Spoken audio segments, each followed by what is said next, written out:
எரோமியா 32:17 உம்மாலே செய்யக்கூடாத அதிசயமான காரியம் ஒன்றுமில்லை. ஆமென். இப்போ பிள்ளைகளே, தேவனாலே செய்யக்கூடாத அதிசயமான காரியம் எதனா ஒன்று இருக்குதா? இல்லை.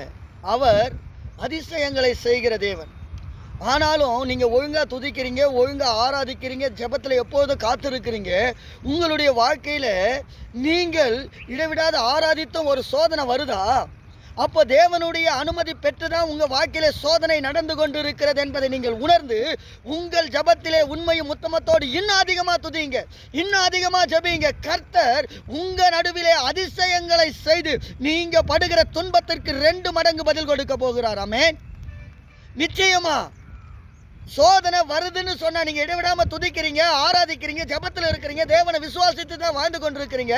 ஆனாலும் நீங்க துன்பத்தின் நடுவில் தான் ஓடிக்கொண்டிருக்கிறீங்கன்னு சொன்னா நீங்கள் புரிந்து கொள்ள வேண்டிய ஒரே ஒரு ரகசியம், கர்த்தருடைய அனுமதியினால்தான் உங்களுடைய வாழ்க்கையிலே சோதனை நடந்து கொண்டிருக்க. சோதிக்கிற அவர் உங்களை அந்த சோதனையில தோற்று போக விட மாட்டார். ஜெயம் கொடுக்கிற தேவன் உங்க வாழ்க்கையில மிகப்பெரிய ஒரு அற்புதத்தை செய்து ஆசீர்வதித்து உயர்த்த போகிறார். அதனால தான் இந்த சோதனை. ஆமென்.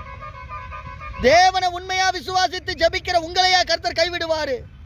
தேவனை தினந்தோறும் ஆராதித்து முழங்கால நின்று நீங்க ஜபத்திலே தரித்திருக்கிற உங்களையா கர்த்தர் கைவிட்டு விடுவாரு?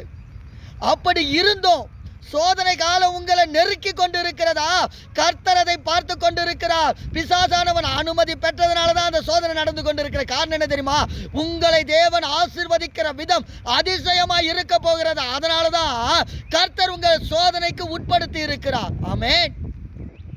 பிள்ளைகளே, இன்றைக்கு தெளிந்த புத்தி உள்ளவர்களாய், புத்தியுள்ள ஆராதனை எப்போது நீங்க ஸ்தோத்திரத்திலும் ஜெபத்திலும் உங்களுடைய ஆராதனையிலும் இடவிடாமல் கர்த்தரை துதியுங்கள்.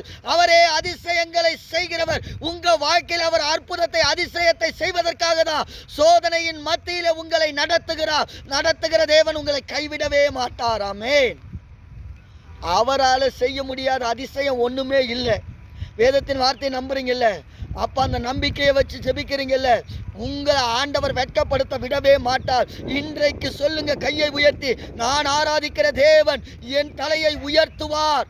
அவர் அதிசயங்களை என் வாழ்க்கையில காண பண்ணுவார். அவரே என் தேவன், நானே அவரை நம்பி இருக்கிறபடியினால் என் கால்கள் தள்ளாட விட மாட்டார் என்று சொல்லி ஸ்தோத்திரம் செலுத்துங்க. ஆமென். அந்த பிள்ளைகளே, அவராலே செய்ய முடியாத அதிசயம் ஒண்ணுமே இல்லை. அப்பேற்பட்ட தெய்வத்தை வணங்கி கொண்டிருக்கிற நீங்கள் நிச்சயமாய் சோர்ந்து போகாதபடிக்கு ஜபத்திலே காத்திருங்கள்.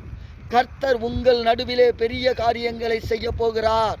அதனால தான் பிசாசுக்கு அனுமதி கொடுத்திருக்கிறார். யோபுவுக்கு தேவன் எப்படி அனுமதி கொடுத்தாரோ அதே போல உங்க வாழ்க்கையில இன்றைக்கு அனுமதி கொடுத்திருக்கிறார். ஆராதிக்கிறீங்க தேவ பிள்ளைகளே, கர்த்தருக்கு முன்பாக காத்திருங்கள். அவரே காரியத்தை வாய்க்க பண்ணுவாராக. ஆமென். God bless you.